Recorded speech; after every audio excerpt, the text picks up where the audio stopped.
To start my speech today, I would like to pose a question. Now be warned, it's a deeply intellectual, philosophical, and important one. Are you ready? Yeah? Okay. It's a tough one. Why are cats so good at video games? I'll give you a second. I know it's hard. You got it? It's because they have 9 lives, of course. Duh. Okay.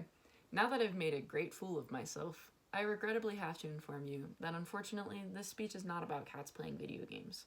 Instead, today I'd like to discuss how we have this negative social connotation with video games and how we're too often overlooking the benefits that video games can bring. Personally, I played video games a lot as a child. I would say every day. My little brother, my friends, and I, we'd all get together and we used video games to distress. It was fun, and I never really noticed any negative impacts on my brother, my friends, or I. But I do understand that there can be negative impacts from video games, and that leads to society viewing video games as something bad for us. So, where did we get this connotation from? And how can we look at the benefits that actually do come from video games? Well, to start, let's go into why we think video games are so bad. Many people consider video games to be addictive and that they can lead to aggression, and unfortunately there is some validity behind this. The World Health Organization has outlined a new disorder called internet gaming disorder, wherein extensive video game playing can lead to addictions just as powerful and life-altering as drug addictions. A 2017 study that was published in the Journal of Health Psychology also shows that internet gaming disorders such as this can lead to increased mental health risks, like loneliness, depression, anxiety, and more. These are really unfortunate negative detriments that come with video game playing. But at the same time, these are extremes.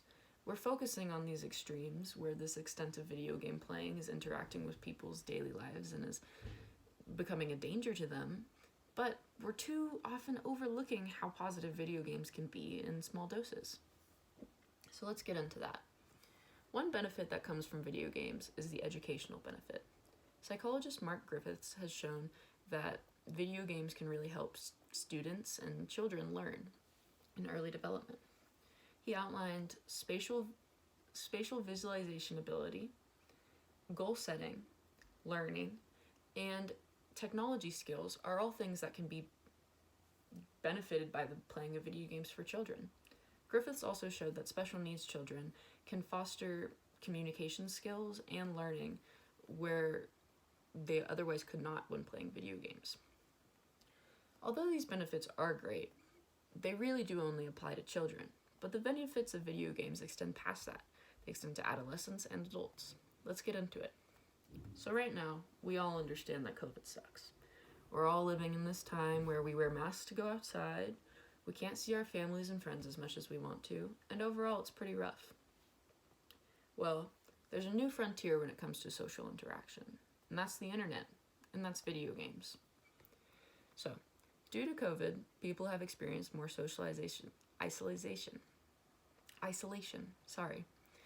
Prolonged social isolation can lead to mental and physical health stressors. A study that was published in the APA shows this and can show that the health risks that socialization puts us at are just as great as other physical health risks. So, how do we get away from this socialization? Well, video games are one way. A recent study during COVID-19 shows people in lockdown were able to experience socialization through video games. Video games are a good way for people to talk online to friends, and this study even found that people are more likely to share about their personal problems with people on the internet than they are people in their real lives. We've always been viewing video games as so negative, but we're also seeing how positive they can be. Being able to learn in new ways and stimulate learning in new ways is something that we didn't have before video games. And being able to socially interact in a time where social interaction is so crucial and so hard to do is another great benefit to having video games. Although video games do have their valid criticism, they've been proved to be both beneficial to adults and children alike. Video games have this negative connotation, and for some amount of a good reason. But video games also have benefits, and when we look at this issue, we have to consider that. I hope that after hearing this speech, you can recognize that there are different sides to every argument. There's bad things and there's good things. And in order to get a full picture of what we're looking at, we should consider both. So with video games, maybe don't judge someone who plays video games. Or maybe start playing video games yourself. The benefits are there, and they're pretty great. Alrighty, I hope everyone has a great day.